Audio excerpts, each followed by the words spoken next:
হযরত মুসা আলাইহিস সালাম বলেন, ফেরাউন রে, জেলের ভয় আমি করি না, আমার কি জেলের ভয় দেখায়া লাভ নাই, আমি আল্লাহ পাকের পয়গম্বর হযরত মুসা আলাইহিস সালাম। ফেরাউনের দলবল আছে, লোক লস্কর আছে, তার অস্ত্রের অভাব নাই। আল্লাহ রাব্বুল আলামিন মুসা আলাইহিস সালামের কাছে একটা অস্ত্র দিয়া দিলেন। দিছিলেন কিনা? আল্লাহ পাক হযরত মুসা কি বলেছেন, ওয়া মা তিলকা বিয়ামিনিকা ইয়া মুসা। মুসা রে, তোমার হাতে ওটা কি? মুসা আলাইহিস সালাম বললেন, এটা লাঠি। আল্লাহ পাক বললেন, ফেলে দাও লাঠি। লাঠি ফালায় দিলেন। কি হয়ে গেল? হিয়া হাইয়াতুন তাসআ। লাঠি হয়ে গেল। এখন লাঠি পড়ে সাপ হয়ে গেল। সাপ দেখে নবী বলি হোক, সাহাবী হোক আর আলেম হোক, সাপ দেখলে ভয় করে না মানুষের? মুসা আলাইহিস সালাম ভয় পেয়েছে। আল্লাহ রাব্বুল আলামিন হযরত মুসাকে শোনায় দিলেন, খুযহা ওয়া লা তাখাফ সানুঈদুহা সিরাতাহাল উলা। লা তাখাফ, ভয় পেও না। আল্লাহ বলছেন ধরো, ভয় পেও না। ধরার সঙ্গে সঙ্গে স্বাভাবিক অবস্থায় ফিরে আসবে, আবার লাঠি হয়ে যাবে। এখন আল্লাহ বলছেন ধরো। মুসা আলাইহিস সালাম কি ভয় পাওয়া উচিত হবে? মুসা আলাইহিস সালাম কি ভয় পাইছিলেন? কারণ হচ্ছে এই দুশমনের শক্তিটা খুব বড়ই দেখা যায়, মনে হয় যেন অনেক বড় কি জানি কি। আল্লাহ পাক বলছেন, ইন্না কাইদাশ শায়তানে কানা দাঈফা। শয়তানের চক্রান্ত যতই তুমি মনে করো অনেক ষড়যন্ত্রের জাল বিস্তার হয়ে আছে, আল্লাহ কয় কিছুই না, দাঈফা অত্যন্ত দুর্বল। আল্লাহ পাক বললেন ধরো। মুসা আলাইহিস সালাম সাপ ধরলেন, সঙ্গে সঙ্গে লাঠি হয়ে গেল। ফেরাউন বরদাস্ত করলো না। রাষ্ট্রশক্তির পক্ষ থেকে আক্রমণ শুরু হলো। অপরাধ কি? মুসা আলাইহিস সালামের অপরাধ কি? কি অপরাধ? মাশাআল্লাহ, বুঝতে পেরেছেন। অপরাধ হচ্ছে তিনি বলেছেন লা ইলাহা, জোরে বলেন লা ইলাহা ইল্লাল্লাহ। তো আমি বলবো, আল্লাহ রাব্বুল আলামিন কোরআনে কারীমের মধ্যে বলেছেন, আল্লাহু লা ইলাহা ইল্লা হুয়াল হাইয়ুল কাইয়্যুম। কোন সূরা আছে? কোন আয়াতে? আয়াতুল কুরসি। পড়তে ইচ্ছা করে না? পড়েন আমার সাথে। আল্লাহু লা ইলাহা ইল্লা হুয়াল হাইয়ুল কাইয়্যুম। আল্লাহ হচ্ছেন তিনি, যিনি ছাড়া কোনো উপাস্য নাই, কোনো ইলাহা নাই, কোনো মাবুদ নাই যিনি ছাড়া, আর কোনো ইবাদতের মালিক নাই। আর যিনি হচ্ছেন সদা জাগ্রত চিরঞ্জীব, সার্বভৌমত্বের একচ্ছত্র মালিক, যিনি সদা জাগ্রত চিরঞ্জীব, তিনি হচ্ছেন আল্লাহ। এখন কেউ যদি বলেন আল্লাহ অক্ষর কি, এক একটা অক্ষর বাদ দিয়া আল্লাহরে চিনায় দেন, তাও চিনানো যাবে। আল্লাহর প্রথম অক্ষর যদি বাদ দেন, কি থাকবে? কোরআনে কারীম বলছে, তা দিয়েও বোঝা যাবে। লিল্লাহি মা ফিস সামাওয়াতি ওয়া মা ফিল আরদ। আল্লাহ হচ্ছেন তিনি, যার জন্য আকাশ আর জমিন, আকাশ এবং জমিনের একচ্ছত্র মালিক। এর মাঝখানে যা কিছু আছে সব কিছুর মালিকানা যার হাতের মুঠায়, তিনি আমার আল্লাহ। তিনি কে? আল্লাহ। তারপরে যদি বলেন আরেকটা নাম ছেড়ে দেন, আলিফ সাল্লাম, একটা নাম ছেড়ে দিলাম, তাহলে কি থাকলো? লাহ থাকলো, দুইটা অক্ষর থাকলো লাহু। এই লাহু দিয়েও আল্লাহ রাব্বুল আলামিনের সিফাতকে, তার গুণকে বোঝা যাবে।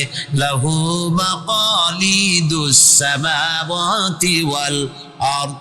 আল্লাহ পাক বলেন, আসমান এবং জমিনের রিজকের চাবিকাঠি আল্লাহ পাকের হাতে, যাকে খুশি তিনি পর্যাপ্ত রিজেক দান করেন।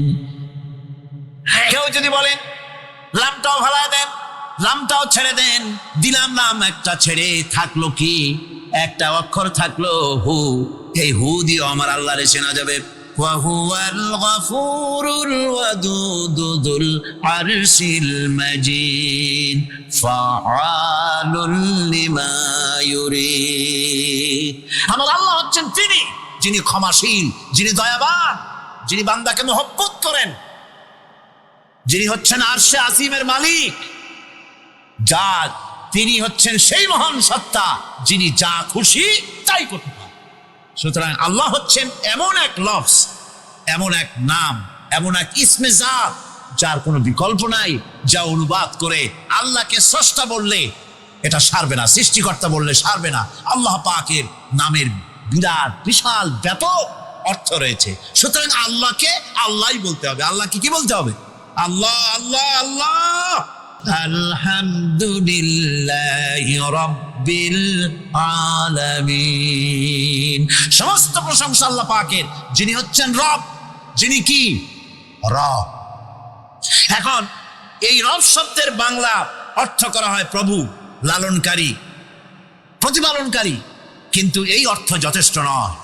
কোরআনে কারিমে যে রব বলা হয়েছে তার অর্থ ব্যাপক, অনেক বিশাল এর অর্থ।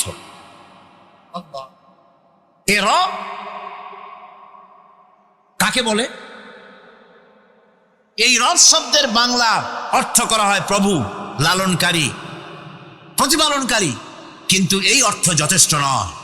কোরআনে কারিমে যে রব বলা হয়েছে তার অর্থ ব্যাপক, অনেক বিশাল এর অর্থ। এ রব কাকে বলে?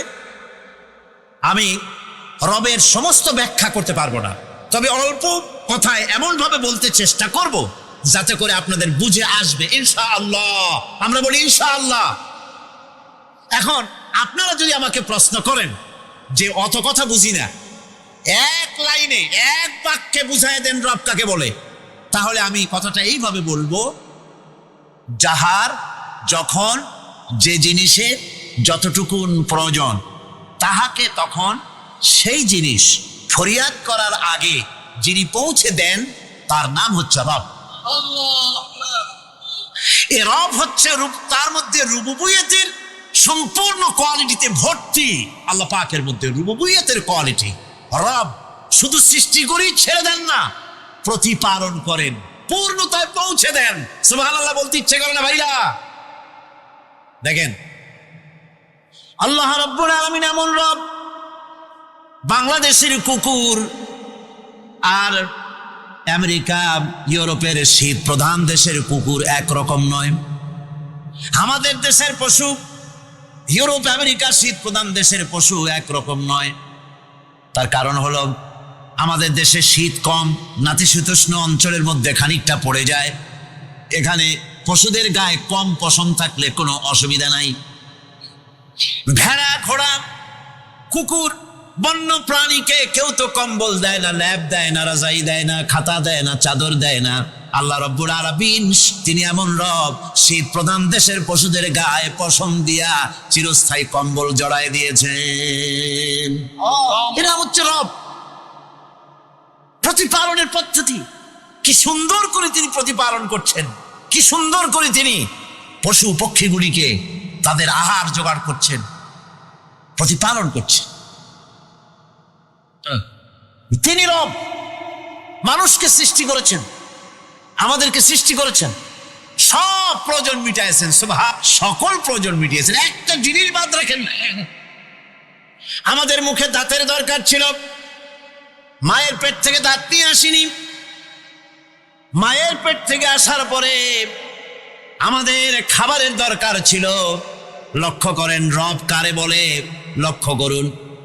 মায়ের পেটের মধ্যে যখন ছিলাম ওখানে কোনো রোগের জীবাণু ঢুকতে পারে নাই।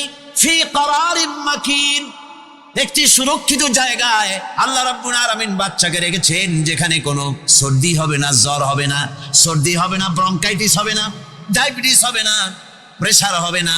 মায়ের পেটের মধ্যে বাচ্চাকে এমন জায়গায় আল্লাহ যত্ন করে রেখেছেন।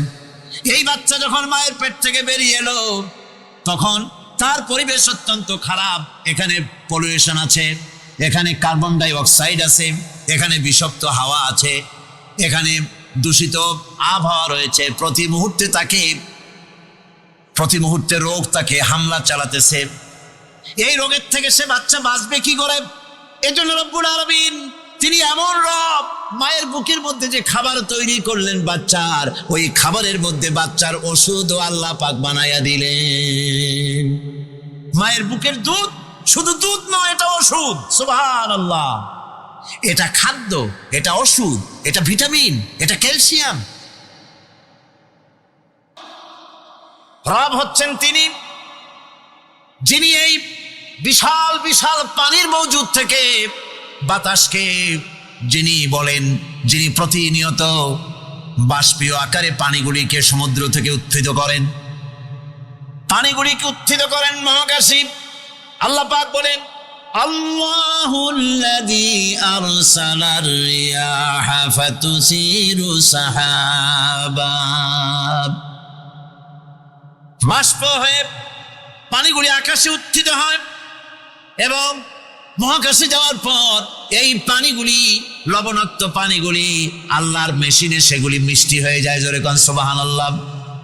পানিগুলি মিষ্টি হয়ে গেল। ওই মিষ্টি পানি আল্লাহ রাব্বুল আলামিন নাজিল করে দিলেন। এবার বৃষ্টি কণা কণা হয়ে পড়লো, ফোঁটা ফোঁটা বৃষ্টি। আল্লাহ খুঁজে দেখলেন বৃষ্টির ফোঁটাগুলি পৃথিবীর প্রতিটি কণা তালাশ করে তৃষ্ণার্ত কণাগুলিকে আল্লাহ পাক ভিজাই দিলেন। সেই জন্য তার নাম হলো রব। তিনি হচ্ছেন রব, প্রয়োজন মিটান। পানি সবচেয়ে প্রয়োজন বেশি, সেই পানি আল্লাহ পাক এভাবে সরবরাহ করলেন। জমিনের চারিদিকে নদী নালা রেখেছেন, জমিনকে আর্দ্র করেছেন, জমিনের ভিতরের পানি মিষ্টি করেছেন। টিউবওয়েল মারলে পরে, পাম্প করলে পরে ভিতর থেকে মিঠা পানি আল্লাহ পাক বের করে দেন। সুবহানাল্লাহ। এই মিষ্টি পানির ব্যবস্থা করেছেন। এরপরে তিনি ওই আল্লাহ পাক মিষ্টি পানির ব্যবস্থা করে বৃষ্টির মাধ্যমে পৃথিবীতে ফসল উৎপাদনের ব্যবস্থা করে দিলেন। পাক কোরআনে কারীমের মধ্যে বলেছেন, ওয়াজআলনা মিনাল মাই কুল্লা শাইইন হাই। পানি দ্বারাই আমি সব বস্তুকে সজীব রাখি। বৈশিষ্ট্যের দিক থেকে পানির রয়েছে অনেক গুণ, আশ্চর্য গুণ। পৃথিবীর ৭৫% হচ্ছে পানি। আকাশ থেকে অর্থাৎ চাঁদ থেকে যখন চাঁদে ভ্রমণকারীরা যখন ছবি তুলেছে, তো সেই ছবিতে ব্লু রং এসেছে বেশি, সবুজ এসেছে কম। সবুজ হলো গাছপালা, আর ব্লু হচ্ছে পানি। সমুদ্রের পানির রং হচ্ছে নীল। মানুষের শরীরের ভিতরে ৬০% পানি, গাছের মধ্যে রয়েছে পানি। পানি ছাড়া পৃথিবীর বাঁচার কোনো পথ নাই। আবার দেখেন, প্রচন্ড শীতের কারণে, ঠান্ডার কারণে যেসব এলাকায় তাপমাত্রা হিমাঙ্কের নিচে এসে যায়, সেই সব দেশে সমুদ্রের পানি আর দরিয়ার পানিগুলি বরফ হয়ে যায়। এই বরফ যখন হতে থাকে, তখন পানি তার নিজের তাপকে নিচের দিকে ছুটতে থাকে। উপরের তাপ বরফ হয়ে যায় ঠান্ডা, আর নিচে তাপ বিচ্ছুরিত করে দিয়ে পানির ভিতরে যত জলজ প্রাণী আছে আর উদ্ভিদ আছে, সবগুলিকে বাঁচায় রাখার ব্যবস্থা আল্লাহ রাব্বুল আলামিন এভাবে করে থাকে। এবার আল্লাহ রাব্বুল আলামিন বলছেন, এই পানি ছাড়া মানুষ বাঁচে না, প্রাণী বাঁচে না। পানি এমন এক জিনিস, এমন এক নিয়ামত আমি দান করলাম। আল্লাহ পাক বলেন, কুল আরাআইতুম ইন আসবাহা মাউকুম গাওরান ফামান ইয়াতিকুম বিমাইন মাইন। বলো দেখি, সবে শুকাইয়া যদি যায় এই জমিনের পানি, তাহলে হেথায় তটনির ধারা কে দিবে সবারে আনি। এই পৃথিবীর নদী নালা খাল বিল, জমিনের আভ্যন্তরীণ দিকে পানিগুলি যদি আমি আল্লাহ রাব্বুল আলামিন শুকায় দেই, তাহলে আমি আল্লাহ ছাড়া এমন কে আছে যে নতুন করে আবার পানির আমদানি করে দিতে পারে? আছে কেউ? আজ পানির শূন্যতা আমাদের দেশে দেখা যাচ্ছে। পানি আস্তে আস্তে কমে যাচ্ছে, আস্তে আস্তে পানি শেষ হয়ে যাচ্ছে।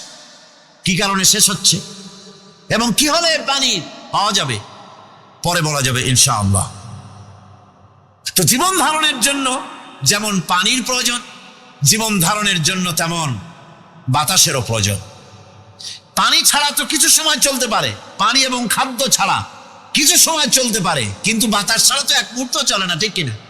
বুঝেন কিনা কথা? বাতাস ছাড়া এক মুহূর্ত চলতে পারে না।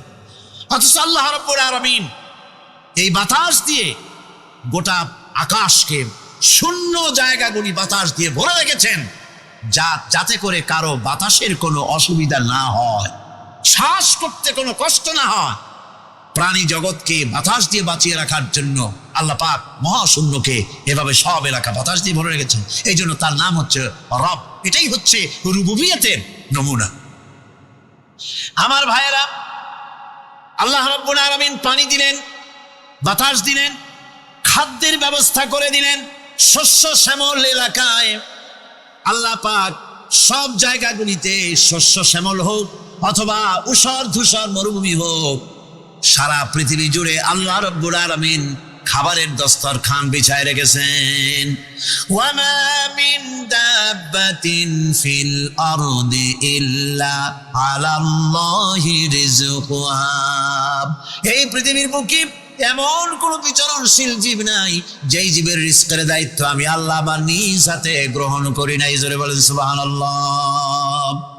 সব রিজেক আমি ছড়াই রেখেছি বিশ্বজুড়ে সর্বত্র। আল্লাহ পাক বলছেন ফালইয়ানজুরিল ইনসানু ইলা তাআমিহি আন্না সাবাবনাল মাআ সাব্বা সুম্মা শাকাকনাল আরদা শাক্কা ফাআনবাতনা ফিহা হাব্বা। আল্লাহ পাক বলছেন মানুষের উচিত নিজ খাদ্যাদির দিকে লক্ষ্য করা, নিজে খাদ্যের দিকে লক্ষ্য করা।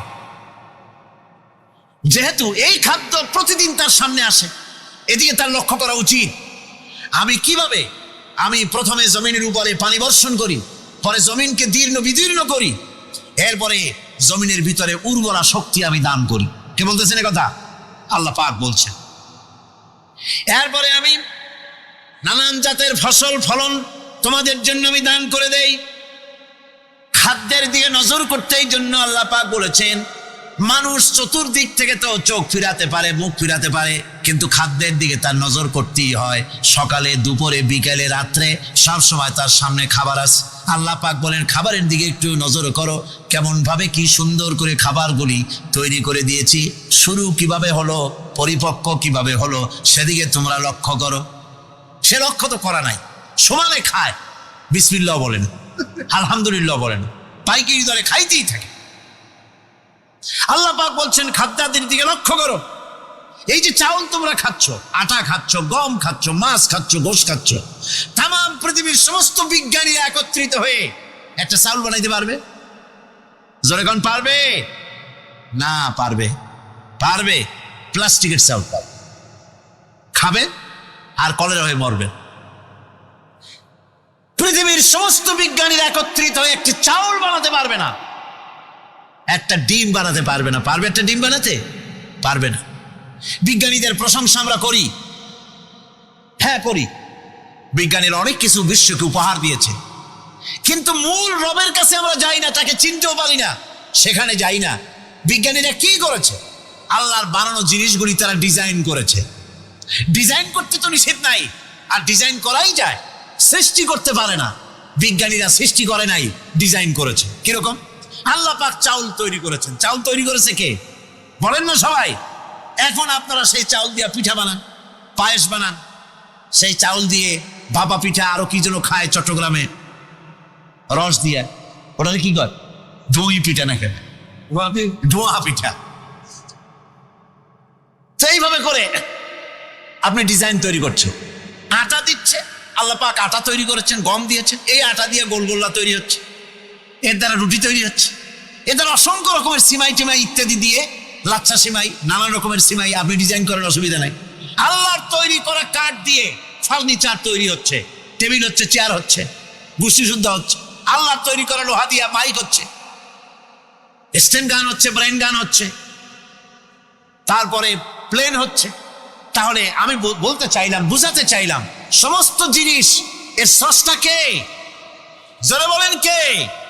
বিজ্ঞান শুধু এগুলিকে এক জায়গায় করে অ্যাসেম্বল করেছে, এগুলিকে এক জায়গায় করে এক একটা রূপ দিয়েছে। এখানে বিজ্ঞানের কৃতিত্ব আছে ঠিক, কিন্তু আপনারাই বলেন লোহা যদি আল্লাহ তৈরি না করতেন এই মাইক তৈরি হতো, রাইফেল তৈরি হতো? আর রাইফেল যদি নাই হতো তাহলে কারাগারের বন্দীগুলো মারতেন কি দিয়া? এই রাইফেল যদি না হতো যুদ্ধ করতেন কি দিয়ে? ঠিক কিনা? যত মারামারি ইত্যাদি যা কিছু হচ্ছে, তো শুধু মারামারির জন্যই তো আল্লাহ লোহা বানান নাই। লোহার সবচাইতে বড় প্রয়োজন হচ্ছে জমিন কর্ষণ করা, জমিন চাষ করা। বন্ধুগণ, আল্লাহ রাব্বুল আলামিন এইভাবে করে মানুষের রুবুবিয়তটা, আল্লাহ পাকের রুবুবিয়ত হচ্ছে এই, তিনি মানুষকে সুন্দর করে সৃষ্টি করে যা কিছু প্রয়োজন সবকিছু খাওয়াচ্ছেন, দিচ্ছেন। সে আল্লাহ পাক প্রশ্ন করছেন قل من يرزقكم من السماء والأرض أمن يملك السمع والأبصار ومن يخرج الحي من الميت ويخرج الميت من الحي। আকাশের প্রশস্ত বুক থেকে এবং জমিনের এই প্রশস্ত বুক থেকে কে রিজিক তোমাদের খাদ্যকে উৎপাদন করে, কে নির্জীব থেকে সজীবকে বের করেন, আর কে সজীবকে নির্জীবে পরিণত করেন, তিনি কে? তিনি হচ্ছেন আল্লাহ পাক। আল্লাহ পাক বলছেন এই প্রশ্ন যদি তাদেরকে করা হয় তো তারা কি বলবে? আল্লাহ পাক বলেন ওয়ামান ইউদাব্বিরুল আমরা ফাসায়াকুলুনা আল্লাহ ফাকুল আফালা তাত্তাকুন। হে নবী, এদেরকে প্রশ্ন করুন, এদেরকে যদি প্রশ্ন করা হয় এই পৃথিবীর সুন্দর পরিচালনা পদ্ধতি কে করেন, তাহলে তারা এক কথায় বলবে, নিজের থেকেই বলবে আল্লাহ। কে করছেন? সবকিছু আল্লাহ। আল্লাহ পাক বলেন নবী তাহলে তাদেরকে বলেন এ কথা জানার পর, এ কথা বোঝার পরেও কেন তারা ঔদাসীন্যতা দেখাচ্ছে, কেন তারা গাফিল হয়ে যাচ্ছে, কেন তারা আল্লাহ পাককে ভয় করে তার পথের অনুসারী হচ্ছে না? যে আল্লাহ রাব্বুল আলামিন এত কিছু করছেন তিনি তার পরিচয় সম্পর্কে বলে দিচ্ছেন ফাযালিকুমুল্লাহু রাব্বুকুমুল হক ফামাযা বা'দাল হক ইল্লাদ দালাল। নিশ্চয়ই এসবের মূলে রয়েছেন তোমাদের রব, আমাদের আল্লাহ, আমাদের রব। সুতরাং উজ্জ্বল সত্য প্রকাশিত হওয়ার পর গোমরাহি ছাড়া আর কিছুই বাকি থাকে না। সুতরাং যারা সত্যের পথের অনুসরণ করতে চায় রবকে চিনতে হবে, আল্লাহ পাককে জানতে হবে এবং তাকে অনুসরণ করতে হবে, তাকে রব হিসেবে চিনতে হবে। আমার বন্ধুগণ, এটা হচ্ছে সেই রুবুবিয়ত ইলাহি যার দিকে হযরত মূসা আলাইহিস সালাম ইঙ্গিত করেছিলেন ফেরাউন যখন তাকে প্রশ্ন করেছিলেন ফামান রাব্বুকুমা ইয়া মূসা। হে মূসা, তোমাদের দুজনের রব কে? তোমাদের রব, তোমাদের প্রভু কে? তিনি জবাব দিলেন রব্বুনাল্লাযী আ'তা কুল্লা শাইইন খালকাহু সুম্মা হাদা। রব হচ্ছেন আমাদের তিনি, যিনি নাকি আমাদের প্রতিপালক, আমাদেরকে সৃষ্টি করেছেন এবং আমাদেরকে হেদায়েত দিয়েছেন, সঠিক পথের দিশা দিয়েছেন। এখানে হেদায়েত হচ্ছে, এখানে হেদায়েত শব্দের অর্থ হচ্ছে সৃষ্টি শুধু করেন নাই, তাকে চলার, তার খাদ্য অনুসন্ধানের, তাকে বেঁচে থাকার সবকিছুর উপকরণ, এর কমন সেন্স, এর সাধারণ জ্ঞান আল্লাহ পাক তার সাথে দিয়েছেন। তিনি হচ্ছে রব। আমার বন্ধুগণ, মুরগির বাচ্চাকে হেফাজত করার জন্য বুদ্ধিমান প্রাণী মানুষ তার কাছে নাই বলে আল্লাহ রব্বুল আলামিন তারে বাচ্চা অবস্থা থেকে বোঝার তৌফিক দিয়েছেন কোনটা ভয়ের আওয়াজ, কোনটা হলো বিপদের আওয়াজ। মানব সন্তানের প্রতিপালন করার জন্য তার মার বাবা আছে বলে ওই রকম করে পশুদের মতো আল্লাহ বানান নাই, তাকে হেফাজত করার জন্য মা বাপ আছে বলে এই দায়িত্ব আল্লাহ পাক মা বাপের উপরে ছেড়ে দিয়েছেন। মা বাপ তাকে হেফাজত করে। রুবুবিয়তের প্রতিপালন, হেদায়েতের এই প্রতিপালন আল্লাহ পাক মানুষকে এভাবে করে তাদেরকে হেদায়েত দিয়েছেন, তার পথের চলার দিশা দিয়েছেন। পিঁপড়ার খাদ্য সংগ্রহের ব্যাপারটা দেখেন, পিঁপড়ার আছে দারুণ ঘ্রাণ শক্তি। কোথায় খাবা? 5 তলায় আপনি মিষ্টি খাচ্ছেন, রসগোল্লা থুয়ে দেন, তারপরে দেখেন কোন জায়গায় দিয়ে পিঁপড়া এসে জন্মের খাওয়া খায়, ঠিক কিনা? দেখেন তার কত তীব্র ঘ্রাণ শক্তি, সেখানে চলে যাচ্ছে। তাকে হেদায়েত দেওয়া হয়েছে, তাকে ঘ্রাণ শক্তি দেওয়া হয়েছে। চিল, শকুন, ঈগল কোথায় থাকে বোঝেন না? মহাশূন্যে 3 থেকে 3.5 মাইল উপরে শকুন, বাজ, ঈগল উঠতে থাকে। খাবে কি? ওখানে তো তার খাবার ছড়ানো নেই। আল্লাহ হচ্ছেন এমন রব, আমাদের স্রষ্টা হচ্ছেন এমন রব, যিনি ওই চিল, বাজ আর শকুন মহাশূন্যে যেগুলি উড়ে বেড়ায় ওদেরকে আল্লাহ পাক এমন তীব্র দৃষ্টি শক্তি দান করেছেন 3 মাইল উপর থেকেও ছাগল মুরগি মরা দেখলে ওখান থেকে এসে ঝাঁপায় পড়ে তা খেতে পারবে। তাকে দেওয়া হচ্ছে দৃষ্টিশক্তি। এরকম করে যার যা প্রয়োজন সমস্ত প্রয়োজনগুলি আল্লাহ মিটাচ্ছেন। এরই নাম হচ্ছে রুবুবিয়াতে ইলাহি, এটাই হচ্ছে আল্লাহ পাক রব, এটা তার অসংখ্য প্রমাণ। সেই জন্য আল্লাহ পাক বলেন আলহামদুলিল্লাহি রাব্বিল আলামিন। পড়েন সবাই আলহামদুলিল্লাহি রাব্বিল আলামিন। সমস্ত প্রশংসা হচ্ছে আল্লাহ পাকের জন্য। কোন আল্লাহ? প্রথমে তো আল্লাহ বললাম, তারপর বললাম রব, এখন বলা হচ্ছে কোন রব? যিনি আলামিন, রব্বিল আলামিন, যিনি সমস্ত জাহানের রব। তাহলে বোঝা যাচ্ছে রব, জগৎ একটা না। জগৎ, কথা বুঝতেছেন আমার? জগৎ একটা নয়, অসংখ্য জগৎ আছে, বহুমাত্রিক জগতের কথা এখানে আল্লাহ পাক বলছে। আমি এই জন্য বলি যে কোরআন হচ্ছে বিজ্ঞানের উৎস। কোরআন বিজ্ঞানের কি? বিজ্ঞানের আবিষ্কার যত বাড়বে, বিজ্ঞান চিরটা কাল কোরআনের কাছে ভিক্ষার হাত দিয়ে এতিমের মতো দাঁড়ায় থাকবে কিয়ামত পর্যন্ত। আজ পৃথিবীর বিজ্ঞানীরা বলছে জগৎ সম্পর্কে, আমরা মনে করছি পৃথিবীটাকে, আমাদের কাছে জগৎ দুইটা। কয়টা জগৎ? একটা জগৎ হলো এইটা, ইহজগৎ আর পরজগৎ, এছাড়া আর কিছু জানি টেনি। এই দুইটাই জগৎ আমাদের কাছে। এখন দেখেন বিজ্ঞানীরা কি বলছে। বিজ্ঞানীরা বলছেন সৌরজগতে শুধু আমাদের সৌরজগৎটাই শেষ না, অসংখ্য সৌরজগৎ আছে মহাশূন্যে, অসংখ্য সৌরজগৎ। পৃথিবীর প্রতি 4 বিলিয়ন মানুষ যদি এক একটা সৌরজগৎ দখল করে, তাতেও সৌরজগৎ শেষ হবে না। আরো সহস্র সহস্র বিলিয়ন বিলিয়ন সৌরজগৎ আরো ফাঁকা পড়ে থাকবে। এত সৌরজগৎ আল্লাহ সৃষ্টি করেছেন। এই মহাশূন্যে বহুমাত্রিক জগতের কথা আল্লাহ পাক এখানে বলেছেন। এই পৃথিবী একটা জগৎ, এই মাটির তলে আছে আর এক জগৎ, সমুদ্রের ভিতরে আছে পানির তলার আর এক জগৎ। আর মহাশূন্য যে কি তা আপনার মাথায় শূন্য হয়ে যাবে চিন্তা করতে করতে। এই জন্য বিজ্ঞানীরা, বড় বড় বিজ্ঞানী, এরা কিন্তু নাস্তিক হয় না। বর্তমান বিজ্ঞানীরা চিন্তা করে গবেষণা করে খেয়েই হারিয়ে ফেলছে মহাশূন্যকে দেখে।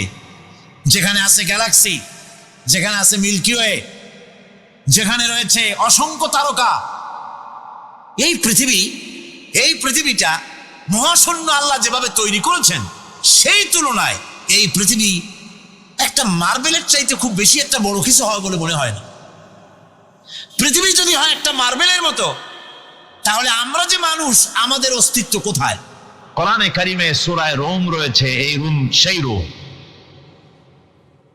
এখানের বাদশার কাছে রাসূল করিম সাল্লাল্লাহু আলাইহি সাল্লাম হেরাক্লিয়াসের কাছে চিঠি পাঠিয়েছিলেন, সেই রোম। 12 থেকে 15 হাজারের মতো বাংলাদেশি মুসলমান সেখানে আছে। জুমার দিন, যেদিন আমি গেলাম তার পরের দিনই জুমা ছিল, জুমার নামাজ পড়লাম ভ্যাটিকানের কাছেই বিশাল মসজিদ, ইউরোপের ভিতরে সবচেয়ে বড় মসজিদ এটা। রোম ইসলামের দুশমনদের রাজধানী। সেইখানে যখন আযান হচ্ছে আশহাদু আন্না মুহাম্মাদার রাসূলুল্লাহ, আমার অনুভূতির কথা আপনাদেরকে বোঝাতে পারবো না, কি অনুভূতির সৃষ্টি হয়েছে আমার ভেতরে। ভ্যাটিকানের পোপ এক পাশে, কিছু দূরেই ভ্যাটিকান, ওটা হচ্ছে গোটা পৃথিবীর সমস্ত খ্রিস্টানদের কাবা, ভ্যাটিকান। তার পাশেই বিশাল মসজিদ, সেখানে নামাজ পড়লাম। চিন্তার ভেতরে আসলো আল্লাহ রাব্বুল আলামিন তার হাবিবের নাম, তার তাওহীদ, তার সালাতকে কিভাবে বিশ্বময় ছড়িয়ে দিলেন। আবু জাহেল চাইছিল মুহাম্মদ সাল্লাল্লাহু আলাইহি ওয়াসাল্লামকে স্তব্ধ করে দেবে মক্কার জীবনেই। অত বদনাম, সাহের, কাহেন, কাযযাব, শায়ের, নাউযুবিল্লাহি মিন যালিক, কত গালাগালি করলো। আর আল্লাহ শোনালেন, হাবিব চিন্তার কোনো কারণ নাই, ওয়ারাফা'না লাকা যিকরাক, আমি আপনার প্রশংসা বিশ্বময় ছড়িয়ে দেব। সুবহানাল্লাহি ওয়া বিহামদি। রোম প্রোগ্রাম শেষ করে আমাকে তারা নিয়ে গেল, যেটা আমি বলছি সফর কাহিনী শোনাবার সময় এটা না, যেহেতু এর সঙ্গে প্রাসঙ্গিক সেই জন্য বলছি। পাহাড় কেমনে তুলার মতো হয়ে উঠবে তার নজির দেখেছি। রোম শহর থেকে 300 মাইল দূরে, 300 কিলোমিটার দূরে নেপোলিয়ান বোনাপার্ট তার বাড়ি, এবং ওটা তার নামে একটা প্রভিন্স। ভূমধ্য সাগরের পারে ভিসুভিয়াস, পৃথিবীর সবচাইতে বড় আগ্নেয়গিরি, সেটা দেখাতে নিয়ে যাওয়া হলো আমাকে। যে পাহাড়টা পৃথিবীর মাটি থেকে তার চূড়া হচ্ছে 3 মাইল উঁচু। এর 2 মাইল গাড়িতে করে ঘুরে ঘুরে যাওয়া যায়, এরপর আর গাড়িতে যাওয়া যায় না, বাকিটুকুন যেতে হবে হেঁটে হেঁটে। পাহাড়ের উপরে অক্সিজেন কম, বেশ কষ্ট হচ্ছিল উঠতে। জীবনে প্রথম পাহাড়ে চড়েছি জাবালে নূর, রাসূল করিম সাল্লাল্লাহু আলাইহি ওয়াসাল্লামের উপরে যেখানে ওহু হয়েছিল সর্বপ্রথম। পাহাড় চড়ার একটা অভিজ্ঞতা ওখান থেকে আমার কিছুটা হয়েছিল। খুব কষ্ট হলো বাকি 1 মাইল উঠতে। যখন ভিসুভিয়াসের একদম শীর্ষে চলে গেছি, সেখানে গিয়ে আমার সাথে 15-20 জন লোক ছিল। আমি নিজেই আল্লাহু আকবার বলে আমার গলা থেকে আওয়াজ বেরিয়ে গেল। আমি দেখতে পেলাম ভিসুভিয়াসের শীর্ষে বিশাল গর্ত। আমার মনে হয় গর্তটার এই মাঠের 1/4 হবে, এই মাঠের 1/4 হবে গর্তটা। সেই গর্তটার গভীরতা হচ্ছে 1.5 কিলোমিটার। এইখান থেকে পাথরগুলি উত্থিত হয়েছে, আগ্নেয়গিরি পাথর আগুনে গলে লাভা হয়ে এগুলি পাহাড় বেয়ে উপচে পড়েছে, চতুর্দিকে 12 মাইল ছড়িয়ে গিয়েছে। আমার মনে পড়লো ওয়াকুদুহান নাস ওয়াল হিজারা, জাহান্নামের আগুনের ইন্ধন হবে মানুষ আর পাথর। আমি সেখানে সেজদায় পড়ে গিয়া কান্নাম আর বললাম, আল্লাহ জাহান্নামের আগুন হারাম করে দিও আমাদের জন্য। পাথর কিভাবে গললো, গলে পাথরগুলি গলে পুড়ে চতুর্দিকে পড়েছে, আর ছিটকেছে, চতুর্দিকে ছিটকে পড়েছে। সেই পাথরগুলি ছিটকে ছিটকে যেগুলি পুড়ে পড়েছে, সেগুলিকে দূরে সাদা রঙের বলে মনে হয়, কোনোটা সাদা কোনোটা কালো, মনে হয় যেন তুলার মতো হয়ে পড়ে আছে চতুর্দিকে। 1944 সনে তৃতীয়বারের মতো ভিসুভিয়াস যে অগ্নিগিরি, যে অগ্নি উৎপাত করে, তাতে আশেপাশের 12 মাইল এলাকা এফেক্টেড হয়ে যায়। পাথরগুলি গলে এভাবে বিধ্বস্ত করে দিয়েছে। এখান থেকে এখানে জোহরের নামাজ, আসরের নামাজ আমরা পড়লাম, আল্লাহর কাছে খুব দোয়া করলাম। এখনো ধোঁয়া উঠতেছে, এখনো পাহাড়ের ফাটল দিয়ে ধোঁয়া উঠছে। একজন হাত দিয়ে আমাকে বলল যে খুব গরম লাগে ধোঁয়াগুলি। ওখানকার লোকেরা বলল যে ভেতরে এখনো আগুন আছে, তবে সুপ্ত, যে কোনো মুহূর্তে আবার তা জাগ্রত হতে পারে। আমরা সেখান থেকে নেমে এলাম। একটু কিছু দূর গিয়েই সেখানে হলো পম্পেই শহর। এই পম্পেই শহরটা হচ্ছে ঈসা আলাইহিস সালামের জন্মের 2000 বছর আগে এই শহর তৈরি হয়। ঈসা আলাইহিস সালামের জন্মের 179 বছর পর ভূমিকম্প হয়। সেই ভূমিকম্পে গোটা পম্পেই শহরটা পৃথিবীর মানুষের চোখের আড়াল হয়ে যায়, ধ্বংস হয়ে যায়, মাটির তলায় ভরাট হয়ে। আজ থেকে 200 বছর আগে মাটি খনন করতে গিয়ে এই শহর আবিষ্কৃত হয়। পুরা শহরটা খুঁড়ে তারা বের করেছে। 180 হেক্টর জমিনের উপরে এই বিশাল শহর। ঘুরে ঘুরে দেখলাম, গাড়ি চলে না সেখানে, পায়ে হেঁটে দেখতে হলো। প্রশস্ত রাস্তা। আজ থেকে 4000 বছর আগের মানুষেরা রাস্তা বানাতে জানতো পাথর দিয়ে, এবং রাস্তার দুধারে তাদের ছিল ফুটপাত, পানির ব্যবস্থা, নগরায়নের সব রকমের সুযোগ সুবিধা। তারপরে সেখানে বিচারালয়, এরপরে দোকানপাট, বাজার ঘাট, সবকিছুর ব্যবস্থা রয়েছে। বিশাল বিশাল পাথরগুলি দিয়ে পিলার তৈরি করা। ভাবলাম এই পিলারগুলি, এই পাথরগুলি তারা কিভাবে ক্রেন ছাড়া এত উপরে উঠালো কি করে, আমার মাথায় আসলো না। পাথর কেটে কেটে সুন্দর সুন্দর অঙ্কন শিল্প তারা করেছে। এরপরে ঘুরতে ঘুরতে বাদশার রাজার বাড়িতে গিয়ে ঢুকলাম। সেখানে গিয়ে দেখলাম উলঙ্গ এত মূর্তি পাথরের তৈরি করা, পাথর কেটে কেটে দেওয়ালে যৌন যৌন মিলনের এমন কোন অশ্লীল ছবি নাই যা তারা সেখানে তৈরি করে নাই। উলঙ্গ মূর্তি আর উলঙ্গ যৌন মিলনের অসংখ্য ছবি দিয়ে এই এলাকা ভরা। তখন আমি বুঝলাম আল্লাহর গজব হওয়ার কারণটা কি, এই শহরটা মাটির নিচে হরক হয়ে যাওয়ার কারণটা কি। আল্লাহ পাক জেনা ব্যভিচার যে দেশে বেশি হয় আল্লাহ পাক বরদাস্ত করেন না। দুশ্চরিত্র যে দেশের মানুষ দুশ্চরিত্র হয়ে যায়, জেনা ব্যভিচার বেশি হতে থাকে, আল্লাহ হরক করে দেন, গজব দেন। এই গজব এক এক সময় এক এক রকমের হয়ে আসে। কখনো মাটির নিচে দাবায় দেন, কখনো মহামারী, কোন দেশে কলেরা, কোন দেশে জলোচ্ছ্বাস, কোথাও ভূমিকম্প, আর সর্বশেষ এই জেনা ব্যভিচারের জন্য আল্লাহ পাকের চূড়ান্ত এই যৌনতার অশ্লীলতার জন্য চূড়ান্ত গজব বর্তমান বিশ্বের জন্য এইডস। আল্লাহ পাক এই গজব দিয়েছেন। বন্ধুগণ, আমি সেই জায়গা, আমি সেখানে যা দেখলাম যে আল্লাহ পাক পাহাড়গুলিকে কিভাবে উড়াবেন এটা অস্বীকার করার কোনো উপায় নাই। বিশ্বাস তো করতামই, তবে হযরত ইব্রাহিম আলাইহিস সালাম যেমন বলেছিলেন, রব্বি আরিনি কাইফা তুহিল মাউতা, আয় আল্লাহ তুমি মরাকে জিন্দা করবে কেমনে?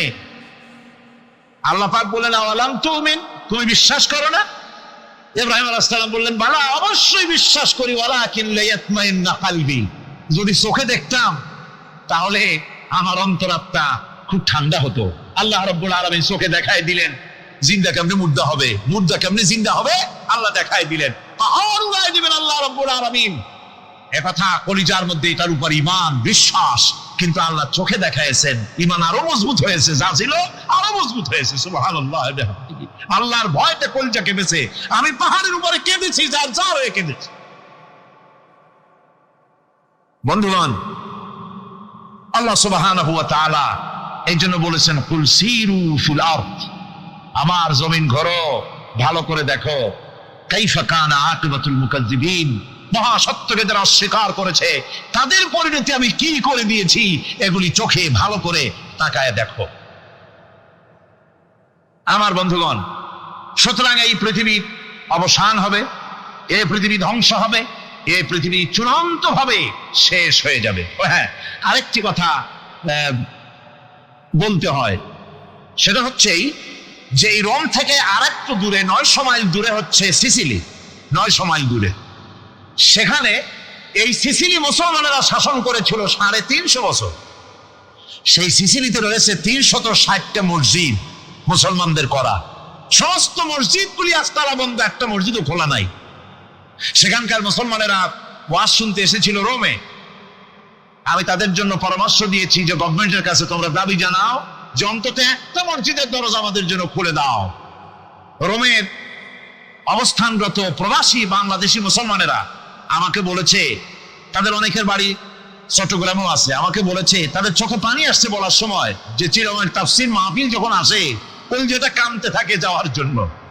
তো যাওয়া তো সম্ভব না এত দূর থেকে, আমাদের সালাম বলে দিবেন যত লোক আসবে, আর আমাদের জন্য দোয়া করতে বলবেন যেন এই রোমের ভিতরে আমরা ইসলামের আদর্শের ভিত্তিতে আমরা যেন চলতে পারি। আপনারা দোয়া করুন তাদের জন্য।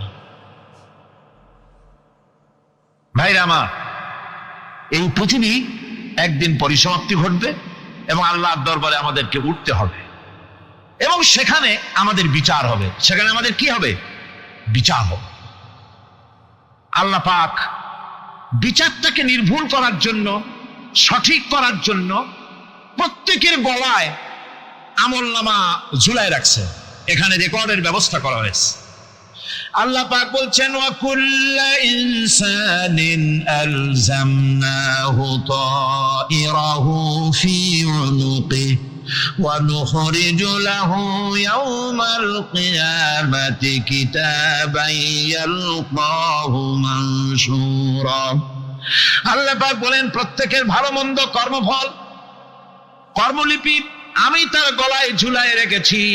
কিয়ামতের দিন সে নিজের কাছে স্পষ্ট সব দেখতে পারবে, কোনো জিনিস বাদ পড়বে না। তার গলায় তার আমলনামা ঝুলানো আছে, সব রেকর্ড হতেছে। আমরা যা করছি সবগুলি রেকর্ড হয়ে যাচ্ছে। আল-ইয়াওমা লা ইয়ানফাউ মালুন ওয়ালা বানুন। কিয়ামতের দিন ধন সম্পদ সন্ততি আর সম্পদ কোনো কাজে লাগবে না। সেদিন শুধু আমল যদি ভালো হয় কাজে লাগবে, আমল খারাপ হবে সব শেষ হয়ে যাবে।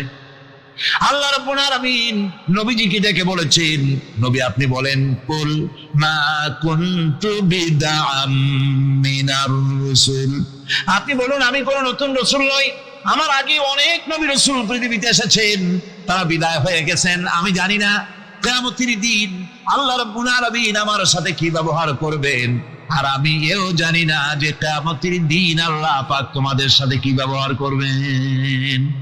এই আয়াত নাযিল হওয়ার পর আল্লাহর হাবিব তার মেয়েকে ডাকলেন, জামাইকে ডাকলেন, নাতিদেরকে ডাকলেন, আহলে বাইতদেরকে ডাকলেন, আর বললেন, ও আমার মেয়ে কলিজার টুকরা ফাতেমা গো শোনো, কেবলমাত্র আয়াত নাযিল হয়ে গেল, আল্লাহ পাক আমাকে শোনাচ্ছেন কিয়ামতের দিন আমি জানি না আমার সঙ্গে কি ব্যবহার করা হবে, আর এও জানি না যে তোমাদের সাথে কি ব্যবহার করা হবে। ও আমার কলিজার টুকরা মেয়ে ফাতেমা, কিয়ামতের দিন মুহাম্মদ সাল্লাল্লাহু আলাইহি সাল্লামের মেয়ে, এই হিসাবে তোমার নাজাতের ফয়সালা হবে না। ও আমার কলিজার টুকরা নাতি হাসান আর হোসেন, কিয়ামতের দিন মুহাম্মদ সাল্লাল্লাহু আলাইহি সাল্লামের নাতি হিসাবে ফয়সালা হবে না। ও আমার জামাই হযরতে আলী, কিয়ামতের দিন আমার জামাই হিসাবে নাজাতের ফয়সালা হবে না। আমল যদি ভালো হয় ফয়সালা ভালো হবে, জান্নাতে চলে যাবে। আমল যদি খারাপ হয় কার নাতি কার জামাই দেখা হবে না। সুবহানাল্লাহ। কঠিন কিয়ামতের মাঠ, এই পরকালের বিশ্বাস যদি কলিজার মধ্যে ঢোকে মানুষ ভালো হয়ে যাবে। কোন সুবহানাল্লাহ। আপনারা কোন মানুষের চরিত্র ভালো কি পুলিশে বানাইতে পারবে? আপনাদের দৃষ্টিতে পারবে? কথার জবাব যে দিলেন না, পুলিশে কি মানুষের চরিত্র ভালো বানাইতে পারবে? পুলিশের চরিত্র ভালো বানাবে কেডা? সেটাই তো কথা।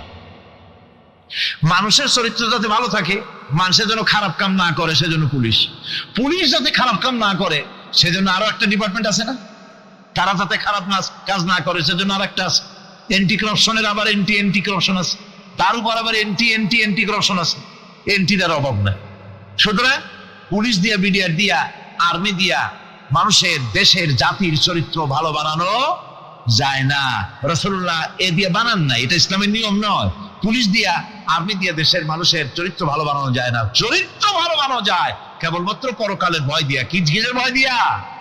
ওই যে মক্কার জীবনে ওই সমস্ত মানুষগুলি যারা চুরি করত, ডাকাতি করত, জেনা করত, বদমাশি করত, যারা শয়তানি করত, যারা মানুষকে খুন করত, এই মানুষগুলি এত ভালো হয়ে গেল, যারা চুরি ছেড়ে দিল, ডাকাতি ছেড়ে দিল, জেনা ব্যভিচার ছেড়ে দিল, এত ভালো হয়ে গেল, পৃথিবীর মধ্যে সেরা মানুষ তারা হয়ে গেলেন। জোরে বলেন সুবহানাল্লাহ। নবীর সাহাবীরা পৃথিবীর শ্রেষ্ঠ সন্তান, নবীর সাহাবীরা পৃথিবীর সেরা মানুষ, তাদের চাইতে সেরা মানুষ নবীদের পরে আর কেউ হতে পারে না। জোরে কোন সুবহানাল্লাহ। নবীর পরে পৃথিবীতে শ্রেষ্ঠ মানুষ কারা? সাহাবায়ে কেরাম রিদওয়ানুল্লাহি তাআলা আলাইহিম আজমাইন। ওনারা তো কুফরের মধ্যে ছিলেন, শিরকের মধ্যে ছিলেন, চুরি, ডাকাতি, জেনা, ব্যভিচার এমন কোন পাপ নাই যা করা হয়নি। তারপরে যখন আল্লাহর নবীর কাছ থেকে তাওহীদ, রিসালাত ও আখিরাতের দাওয়াত পেলেন, কি সোনার মানুষ এক একজন হয়ে গেলেন। সুবহানাল্লাহ। যারা ছিলেন নারীর সতীত্বের জম, তারা হয়ে গেলেন নারীর সতীত্বের পাহারাদার। যারা মানুষের মাল চুরি করত, ডাকাতি করত, তারা রাতভর মানুষের মালের পাহারা দিল, মানুষের রক্তের পাহারা দিল। সুবহানাল্লাহ বিহামদি। রক্ত ও সম্পদের পাহারা দিল। রাসূল বললেন, খায়রুল কুরুনে কারনি, সর্বশ্রেষ্ঠ যুগ তো আমার যুগ। বন্ধুগণ, এরপরে একটা জীবন আসবে ওই কিয়ামতের ময়দানে। এই পরকালের বিশ্বাসটা গুরুত্বপূর্ণ ব্যাপার। আমাদের সব কিছুর হিসাব দেওয়া লাগবে। আল্লাহ পাক বলেন, ইন্নাস সামআ ওয়াল বাসারা ওয়াল ফুআদা কুল্লু উলাইকা আনহু মাসউলা। নিঃসন্দেহে মানুষের শ্রবণ শক্তি, দর্শন শক্তি এবং তার অন্তঃকরণের কল্পনা সম্পর্কে আল্লাহ রাব্বুল আলামিনের কাছে জিজ্ঞাসিত হতে হবে। কান দিয়া কি করেছিলা, চোখ দিয়া কি করেছিলা, মুখ দিয়া কি করেছিলে, হাত দিয়ে কি করেছিলে, সবকিছুর জবাব আল্লাহ রাব্বুল আলামিনের কাছে দিতে হবে। সবটার জবাব দিতে হবে, কোনো কিছু বাদ যাবে না। এমনকি মনের ভিতরে যে কল্পনা আমরা করি, এই কল্পনার হিসাবও আল্লাহর দরবারে দিতে হবে।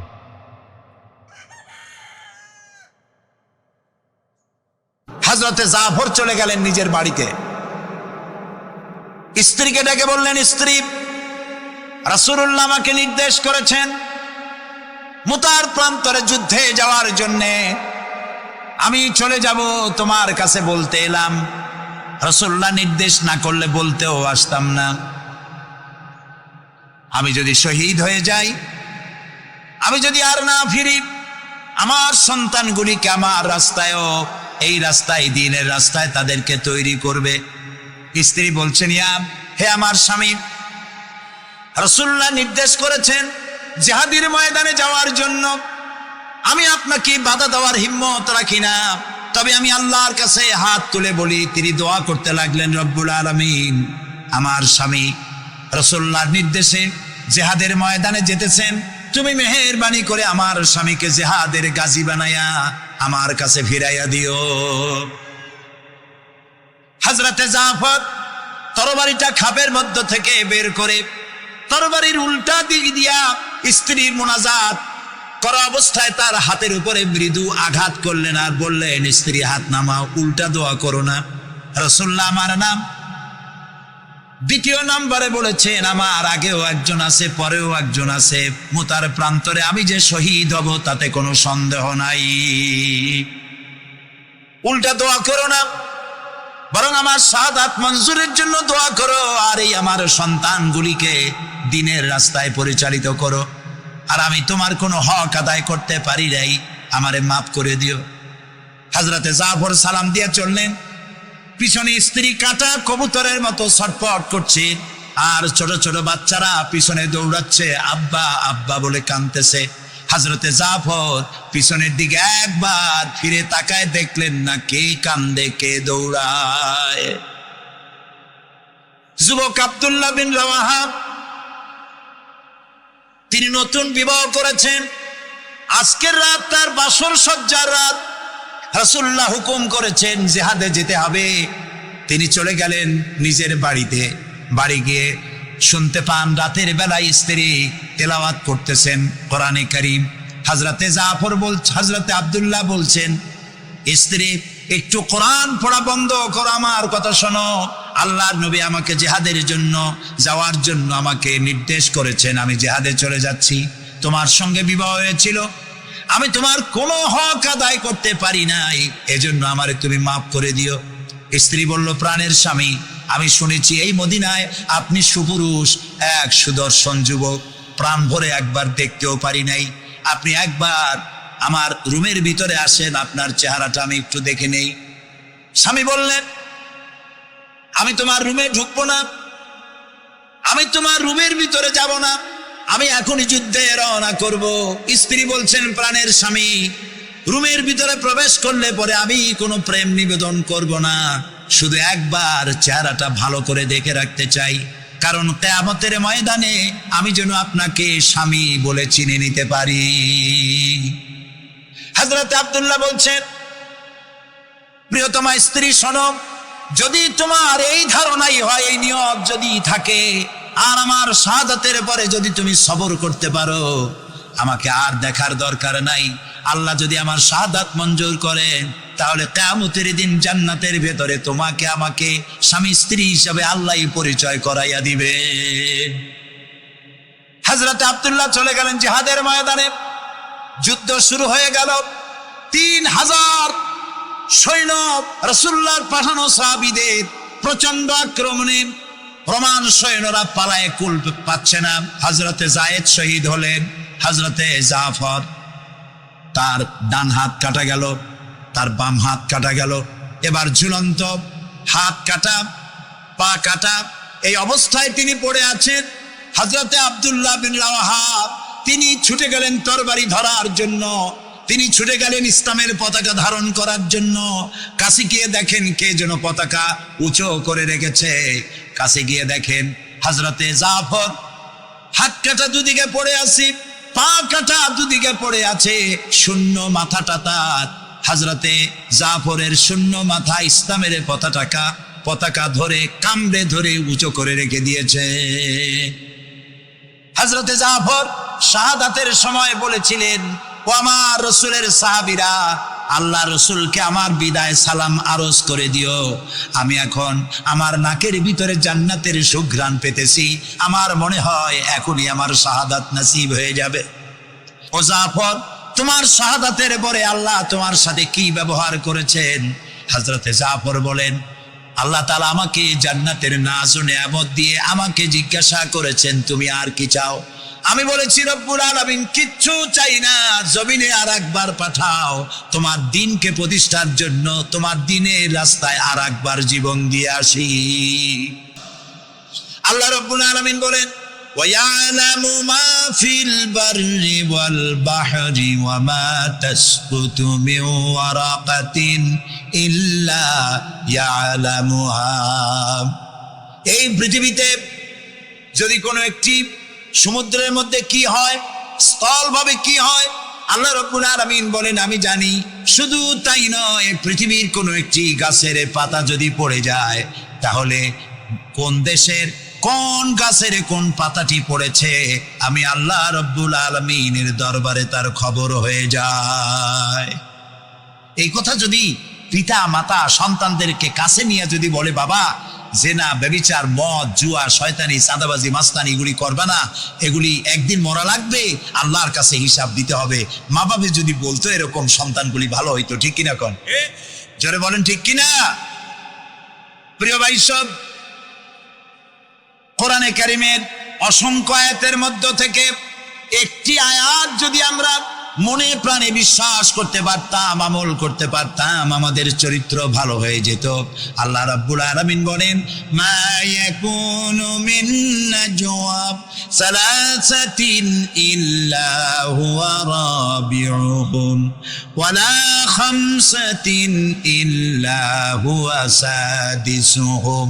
আল্লাহ তাআলা বলেন, শোনো, যেখানে তোমরা তিনজনে মিলে পরামর্শ করো, তিনজনে মিলে যেখানে পরামর্শ করো, মনে করো ওখানে তোমরা তিনজন নও, চতুর্থ আর এক সত্তা সেখানে আছে, নাম কি তার? বলেন, ওয়ালা খামসাতিন ইল্লা হুয়া সাদিসুহুম। যেখানে পাঁচজন তোমরা পরামর্শ করো, সেখানে ষষ্ঠ আর এক সত্তা আছে, তার নাম কি? আল্লাহ। ওয়ালা আদনা মিন যালিকা ওয়ালা আকসারা ইল্লা হুয়া মাহুম আইনামা কানু। এর থেকে সংখ্যায় যদি কম হও, এর থেকে সংখ্যায় যদি বেশি হও, তুমি যেখানে আমি আল্লাহ সেখানে। সুবহানাল্লাহ। প্রিয় ভাই সব, এই যত বোমাবাজি হয়, গ্রেনেড বাজি হয়, কোনো না কোনো জায়গায় পরামর্শ হয় না? হয় না? পরামর্শ হয়। শেখ বেলাল উদ্দিন খুলনার দৈনিক সংগ্রামের প্রতিনিধি ছিলেন। আজকের পত্রিকায় দেখতে পেলাম তাকে হত্যা করার জন্য পরামর্শ হয়েছিল এবং সেখানে খুনিকে 1.5 লক্ষ টাকা পুরস্কার দিয়ে 20,000 টাকা অগ্রিম করা হয়েছিল। এরকম একজন ভালো সাংবাদিককে হত্যা করার জন্য পরামর্শ করা হলো। বেলালের নাম যখন মনে আসলো, দোয়া করি আল্লাহ তাআলা বেলালকে, হযরতে বেলাল রাদিয়াল্লাহু তাআলা আনহুর সঙ্গী করে জান্নাতের মধ্যে জায়গা করে দিও। যেখানে বসে এই পরামর্শটা করা হলো, কিবরিয়া একজন অর্থনীতিবিদ, দেশের একজন গুণী ব্যক্তি, তাকে হত্যা করার জন্য যেখানে পরামর্শ হয়েছিল, 21শে অগস্ট গ্রেনেড হামলা করার জন্য যেখানে পরামর্শ করা হয়েছিল, সেখানে 3 জন হোক 5 জন হোক, যারাই পরামর্শ করেছিল, তাদের যদি জানা থাকতো যে আল্লাহ রাব্বুল আলামিন এই অনুষ্ঠানে তিনি দেখতে পাচ্ছেন এবং শুনতে পাচ্ছেন, তাহলে এত বড় মারাত্মক পশুর কাজ তারা করতে পারত না। হযরতে লোকমান তিনি তার সন্তানকে একেবারে বাচ্চা অবস্থায় বুঝায় দিলেন, হে আমার ছেলে, কলিজার টুকরা, ছোট্ট একটি সরিষার দানা পরিমাণ আমলও যদি করো, ওইটা গোপন থাকবে না, আল্লাহ তাআলা উঠায় নেবেন। সুবহানাল্লাহ। তুমি দেখতে পাবে সে আমল। প্রিয় উপস্থিতি, যুবকদের বলি, তরুণদের বলি, তরুণী আজকে আমাদের টার্গেট। তরুণরা আসো ইসলামের দিকে। তোমাদেরকে যারা লাঠিয়াল বাহিনী হিসেবে ব্যবহার করে, এদের মুখে থুতু নিক্ষেপ করে বেরিয়ে আসো, রাসূলের কাতারে শামিল হয়ে যাও। যে পথে যাচ্ছ জাহান্নামের পথ, আমরা ডাকি তোমাদেরকে জান্নাতের দিকে। সুবহানাল্লাহ। প্রিয় ভাই সব, আমি আপনাদের খেদমতে আরজ করব, হযরতে লোকমানের এই তৃতীয় নসিহতের শেষ অংশটি করেই আমরা আপনাদের সামনে যে কথা বলতে চাই তা হলো, হযরতে লোকমান বলছেন, ওয়া'মুর বিল মারুফি ওয়ানহা আনিল মুনকার, ভালো কাজের আদেশ দাও, অন্যায় কাজ থেকে মানুষকে বিরত রাখো। সুবহানাল্লাহ বলেন, সবাই বলেন সুবহানাল্লাহ। ভালো কাজের আদেশ দাও। ভালো কাজের আদেশ দেওয়া। আজকে হলো মুহররম মাস, আজকে কি আর মাত্র একদিন পরে আশুরা হবে।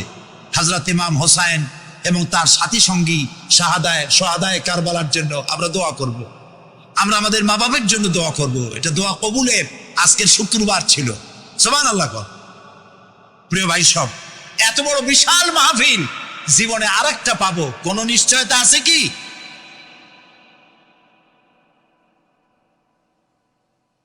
3 নম্বর নসিহতের শেষ অংশ হচ্ছে, হে প্রিয় বৎস, ভালো কাজের আদেশ করবা আর অন্যায় কাজের বিরোধিতা করবা। ভালো কাজের আদেশ আমরা এখন ভুলে গেছি, করি না। অন্যায় কাজ থেকেও মানুষকে ফিরায় রাখি না। অন্যায় চোখের সামনে হয় তাও আমরা প্রতিবাদ করি না। এই প্রতিবাদী কণ্ঠ হতে হবে আমাদের। রাসূলুল্লাহ বলেছেন, মান রা মিনকুম মুনকারান ফালিয়ুগাইয়িরহু বিয়াদি ফাইন লাম ইয়াস্তাতি ফাবিলিসানি ফাইন লাম ইয়াস্তাতি ফাবিকলবি ওয়া যালিকা আযআফুল ঈমান। আমাদের কার কতটা ঈমান আছে তা পরিমাপ করার একটা থার্মোমিটার আছে। আপনারা জানেন, জ্বর মাপে যে যন্ত্র দিয়া, সেটাকে কি বলা হয়? থার্মোমিটার। দুধ মাপে, অর্থাৎ দুধের মধ্যে পানি না পিওর দুধ তা মাপার জন্য একটা যন্ত্র আছে না, ওইটাকে কি বলে? ল্যাক্টোমিটার। এরপরে আবহাওয়া পরিমাপ করার জন্য, বৃষ্টি হবে কি হবে না ইত্যাদি পরিমাপের জন্য একটা যন্ত্র আছে, সেটার নাম কি? ব্যারোমিটার। প্রত্যেকটা জিনিস মাপার এরকম যন্ত্র আছে। ঈমান মাপারও একটা হাদিস আছে। সুবহানাল্লাহ। ঈমানটা ফার্স্ট ক্লাস, সেকেন্ড ক্লাস আর থার্ড ক্লাস, এটা মাপার একটা হাদিস আছে। সেই হাদিসটা আমি পড়ে ফেলেছি আগেই। রাসূলুল্লাহ বলছেন, তোমাদের মধ্যে যদি কেউ শরীয়ত বিরোধী কাজ কেউ দেখতে পাও, 2 হাতে বাধা দাও। কি দিয়ে বাধা দাও? বলেন জোরে। শক্তি প্রয়োগ করে বাধা দাও। ফাইন লাম ইয়াস্তাতি, যদি তুমি তা না পারো তাহলে মুখ দিয়ে বাধা দাও। ফাইন লাম ইয়াস্তাতি, যদি তাও না পারো অন্তরে অন্তরে ঘৃণা করো। তবে অন্তরে অন্তরে ঘৃণা করে চুপ করে বসে থাকলে হবে না, মনে মনে ঘৃণা করে হোমওয়ার্ক করতে হবে। মনের মধ্যে এই চিন্তা রাখতে হবে যে এই অন্যায় কাজকে নির্মূল করার জন্য কি করা যায়, সে সম্পর্কে পরিকল্পনা নিতে হবে। আর এটা হলো ওয়াযালিকা আযআফুল ঈমান, আর এটা হলো ঈমানের একদম থার্ড ক্লাস, তৃতীয় পর্যায়। এরপরে ঈমানের আর কোনো অংশ নাই। হযরতে লোকমান বলছেন, ওয়াসবির আলা মা আসাবাক, এরপরে তুমি সবর ইখতিয়ার করবে। সবর, ধৈর্য। ভালো কাজের আদেশ, অন্যায় কাজের নিষেধ, এর মধ্যে সবরের কথা আসলো কেন? সবরের কথা আসলো এই জন্য যে আপনি যখনই মানুষের ভালো কথা বলবেন তখনই আপনারে মানুষে গালি দিবে, মন্দ কথা বলবে। ইসলামের দাওয়াত দিবেন, বলবে যে মৌলবাদী। ঠিক কিনা? এখন তো কিছু দল আছে আমাদের দেশে, মৌলবাদ আর সাম্প্রদায়িক ছাড়া আর কিছু চোখেই দেখে না, খালি কয় মৌলবাদ মৌলবাদ মৌলবাদ মৌলবাদ। সাম্প্রদায়িক কি? সাম্প্রদায়িক হয়েছে? মৌলবাদ কি হয়েছে? ইসলাম পালন করলে, নামাজ রোজা করলে যদি মৌলবাদ হয়, তাহলে যারা গালি দেয় ওরা যদি নামাজ পড়ে তো ওরাও তো মৌলবাদী। ওয়াকুল্লা ইনসানিন আলজামনাহু তাইরাহু ফি উনুকি ওয়া নুখরিজু লাহু ইয়াওমাল কিয়ামাতি কিতাবান ইয়ালকাহু মানশুরা। وكل إنسان ألزمناه طائره في عنقه, আমি প্রত্যেক মানুষকে, মানুষের কর্মকে তার গ্রীবা লগ্ন করে দিয়েছি। এই যে গলা, এই গলার কাছে একটা ঘুটলির মতো, একটা সিম কার্ডের মতো এইখানে আমি রেখে দিয়েছি। কোথায়? কোন গলায়? কে বলতেছেন এ কথা? এই গুটলির ভিতরে তুমি যা করতেছ সব লিপিবদ্ধ হচ্ছে। সুবহানাল্লাহ বলেন। এখন বলতে পারেন অদৃশ্য এই গুটলি, এটা তো দেখি না, এটা কে বলতেছেন? আমি কিন্তু দেখতে পাচ্ছি না। আপনারা দেখেন নাকি? কেউ দেখেন না। হাত দিয়ে ধরে দেখেন, পান নাকি? ধরাও যায় না, দেখাও যায়। আল্লাহ বলছেন আছে, তাহলে বিশ্বাস করতে হবে। এর ভিতরে সব রেকর্ড হয়ে যাচ্ছে। আপনি বলবেন এতটুকুন ঘুটলির মধ্যে, তাবিজের মধ্যে আমার সারা জীবনের সব কথার সব কাজ ঢোকে কেমনে? কেমনে লেখা? তাহলে পাল্টা প্রশ্ন করি, আপনার মোবাইলের সিম কার্ডে এত ফোন নাম্বার, এত ইমেল, এত কি বলে, এত টেক্সট, এত কিছু, আপনার আরো কি জানি আছে, মেসেজ দেওয়াটা হাবিজাবি আছে না, অনেক কিছু গোষ্ঠী সুদ্ধা, এগুলো কেমনে হয়? ছোট্ট একটা সিম কার্ডের মধ্যে কেমনে হয়? শত শত টেলিফোন নাম্বারের মধ্যে ঢুকে যায়। আমার একটা টেলিফোন দিয়ে মোবাইল দিল, কোথা থেকে দিল? লিসবন। কোথায়? কি আন্দাজে কয়েস থেকে? লিসবন হচ্ছে পর্তুগালের রাজধানী। পর্তুগালের রাজধানী, সেখানে প্রোগ্রাম ছিল, ওরা আমাকে একটা মোবাইল দিল। এটি যে কত ফাংশন আল্লাহ ভালো জানে, আমি এখনো শিখতে পারিনি এত ফাংশন এতটুকু একটা মোবাইলের মধ্যে।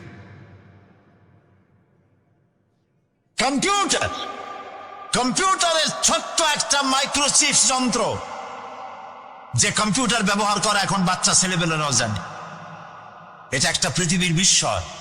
এই কম্পিউটার, আপনি যান ব্যাংকে, কম্পিউটারের ছোট্ট সেই মাইক্রোচিপসের মধ্যে সারা চট্টগ্রামের সমস্ত মানুষের টাকা লেনদেন, ট্রানজেকশন, এর যা কিছু আপনি করেছেন সব কিছুর হিসাব এখানে রয়েছে, আছে না?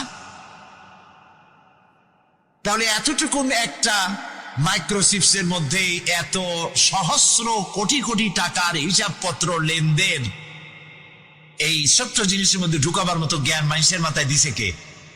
বলেন কে? সেই আল্লাহই তো গলায় ঝুলায় রাখছে। তাহলে এটা সম্ভব না? সম্ভব কি না? সম্ভব। এখন এই কথাগুলি বলে আল্লাহ মানুষের ক্ষতি করছেন না উপকার করছেন? উপকার করেছেন। এইটা যদি আমার বিশ্বাসে থাকে যে আমার গলার কাছে এরকম একটা সিম কার্ড আছে, একটা সিম আছে মোবাইলের মতো, এটা মনে করেন মোবাইলের একটা সিম গলায় ঝুলানো আছে, এটা সব উঠতেছে, যা বলেন তাই ওঠে, যা করেন তাই ওখানে লেখা হয়। সুবহানাল্লাহ। এই বিশ্বাস যদি আমার হয়, আমি ভালো মানুষ হয়ে যেতে পারবো। সুবহানাল্লাহ বলো। আমি খারাপ কাজ করতেই পারবো না। এই জন্য আল্লাহ পরকালের এই কথাগুলি কোরআনে কারীমের মধ্যে এত বেশি করে বলেছেন। মানুষের চরিত্রবান হওয়ার জন্য আল্লাহর ভয়, পরকালে বিশ্বাস, এর থেকে বড় ওষুধ পৃথিবীতে আর নাই। সব লেখা হচ্ছে, মানুষ বিশ্বাস করে না, এ হলো মূল কথা। যতক্ষণ মাহফিলে থাকে কেমন লাগে? এই যে বসে আছেন ঘন্টার পর ঘন্টা, কেমন লাগে? কন বেহেশতের মতো। বাড়ির কথা মনে আছে এখন? বউর কথা মনে ওঠে? ছেলে মেয়ের কথা মনে ওঠে? সুবহানাল্লাহ কইতে ইচ্ছা করে না? মাজালিসুল ইলম হিয়া রাউদাতুম মিন রিয়াদিল জান্নাহ। এখানে ইলম আলোচনা করা হচ্ছে, কোরআন আলোচনা করা হচ্ছে। এটা তো রজব আলী প্যারেড ময়দান নয়, এটা জান্নাতের টুকরা হয়ে গিয়েছে। বেহেশতের বাগানে বসে আছেন। বেহেশতে মানুষেরা দুনিয়ার কথা চিন্তা করবে না। দুনিয়া কি? এটা তো পায়খানা। এখানে আসছিল ওই পায়খানা করার জন্য, এটা পায়খানা। আর মানুষেরা পায়খানা সাজাবার কাজে ব্যস্ত আছে, আসল ঘর ভুলে গেছে। আসল ঘর কোনটা? প্রিয় ভাই, সব মানুষ বোঝে না, ভুলে যায়। সিগারেটের প্রত্যেকটা প্যাকেটে লেখা থাকে ইহা স্বাস্থ্যের জন্য ক্ষতিকর, তারপরেও কি টানা টানে দেখছেন? বিশ্বাস করেন, গাছ হয়ে গেছে। এই আমলনামা তৈরি হচ্ছে, হঠাৎ করে কিয়ামতে বানায় দেওয়া হবে না। আপনার আমার বডির সাথে লাগানো ওই সিম কার্ডে সব লেখা হয়ে যাচ্ছে। কিয়ামতের দিন এগুলি হাতে দেওয়া হবে, আর আল্লাহ তাআলা বলবেন, ইকরা কিতাবাকা কাফা বিনাফসিকাল ইয়াউমা আলাইকা হাসিবা। ইকরা কিতাবাক, তাকে বলা হবে এবার তুমি পড়ো, কাফা বিনাফসিকাল ইয়াউমা আলাইকা হাসিবা, তোমার এই কিতাব পড়ো, আর তোমার এই হিসাব গ্রহণ করার জন্য কিতাবটা ভালো করে পড়ো, তোমার নিজের হিসাব নেওয়ার জন্য তুমি নিজেই যথেষ্ট। তুমি দোজখে যাবা না বেহেশতে যাবা, তুমি নিজেই সিদ্ধান্ত নাও কোথায় যাবে। তোমার নিজের কি করছিলা এখন তুমি দেখো। এই জন্য আমি বলি মাঝে মধ্যে আমরা এখন হিসাব করতে পারি এখানে বসিয়া আমাদের কি হওয়া উচিত। ছোটবেলার কথা মনে আছে?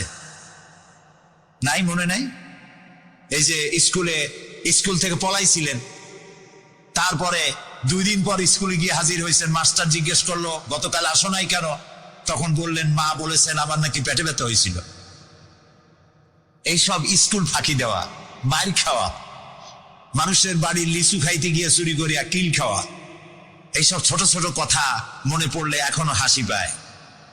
এসব কথা মনে আছে না? ছোট ছোট কথা, ছোট ছোট কথাগুলি যদি মনে থাকে তাহলে কোন হোটেলে, কোন বাগানে, কোথায় কোন পাপ করেছেন তা মনে নাই? এখন নিজে হিসাব করেন জায়গা কোথায় হওয়া উচিত, পাপ করেছেন কত, ভালো কাজ করেছেন কত, নিজে হিসাব করে দেখেন কোন দিকে যাবেন।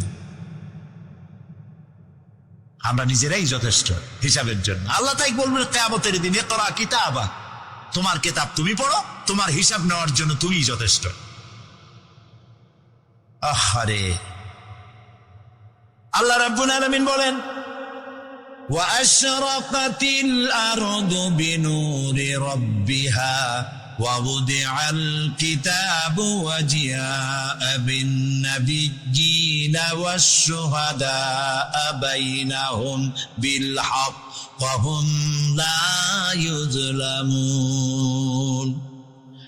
পৃথিবী তার রবের নূরের ঝলকানিতে উদ্ভাসিত হবে। সুবহানাল্লাহ, সুবহানাল্লাহ। আল্লাহর নূরের ঝলকানিতে গোটা পৃথিবী উদ্ভাসিত হয়ে যাবে।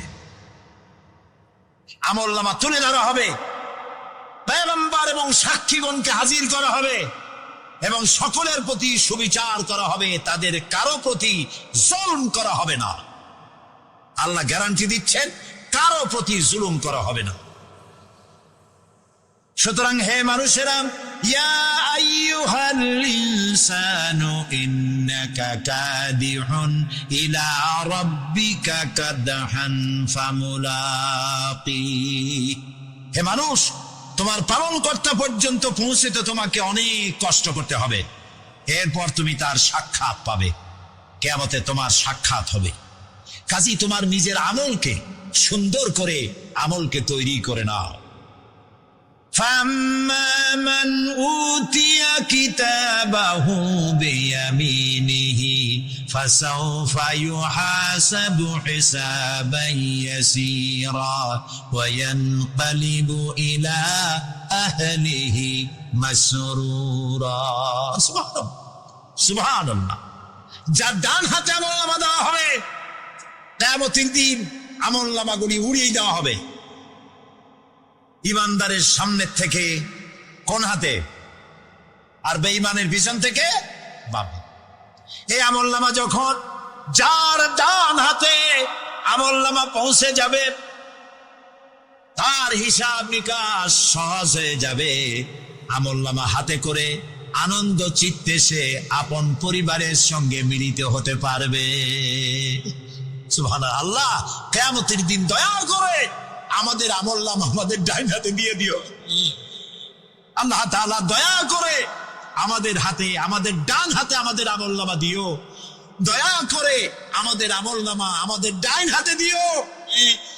আনন্দ চিত্তে পরিবারের সঙ্গে দেখা করে সব পরিবার, মা বাপ, স্ত্রী পুত্র পরিজন, ভাই বোন, বন্ধু বান্ধব নিয়া এক জান্নাতে থাকার তৌফিক দিও।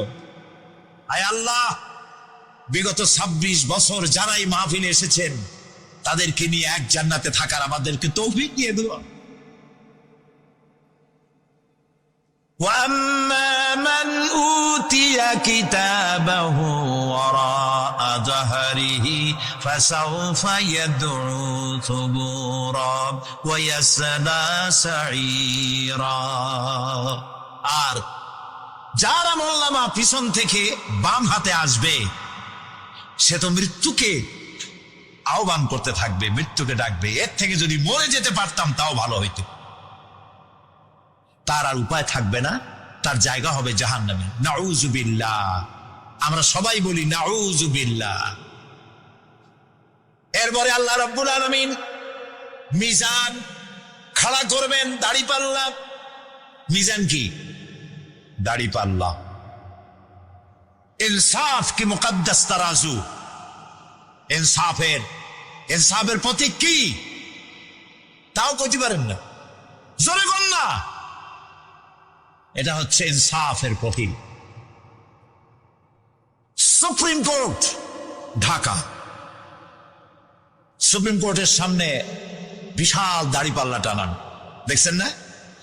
মানুষেরা তো বোঝে না, গ্রাম দিয়ে লোকেরা যায়, এটা দেখে এক কয়েকটি উরে বাবা, জামাত ইসলামের এত বড় অফিস। দাড়িপাল্লা তো জামাত ইসলামের না, এটা ইনসাফের প্রতীক। তারা ক্ষমতায় গেলে ইনসাফ করবে এটা বোঝাবার জন্য এই প্রতীককে গ্রহণ করেছে। আল্লাহ যেন ইনসাফ করার তৌফিক দিয়ে দেয়। বলেন আমিন, জোরে বলেন আমিন।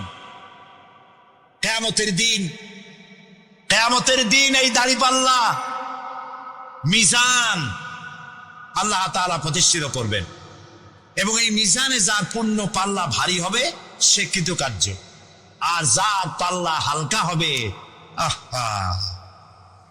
সব শেষ। আল্লাহ রাব্বুল আলামিন বলেন, وَنَضَعُ الْمَوَازِينَ الْقِسْطَ لِيَوْمِ الْقِيَامَةِ فَلَا تُظْلَمُ نَفْسٌ شَيْئًا وَإِنْ كَانَ مِثْقَالَ حَبَّةٍ مِّنْ خَرْدَلٍ أَتَيْنَا بِهَا وَكَفَى بِنَا حَاسِبِينَ। আমি কিয়ামতের দিন ন্যায় বিচারের মানদণ্ড স্থাপন করব, তখন কারো প্রতি অবিচার করা হবে না।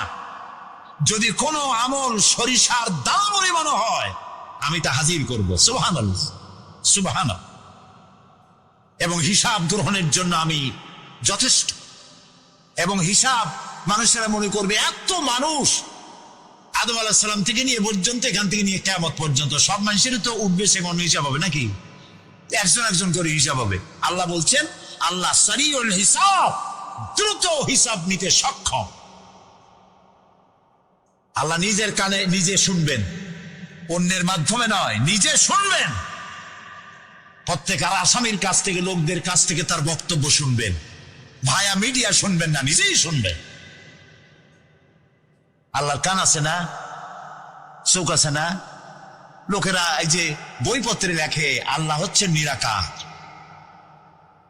কত বড় বাজে কথা। আল্লাহ নিরাকার, আমরা এমন এক আল্লাহর ইবাদত করি তিনি আমাদের কিছু শুনতে পান না, কান টান নাই, তিনি আমাদের কিছু দেখতে পান না।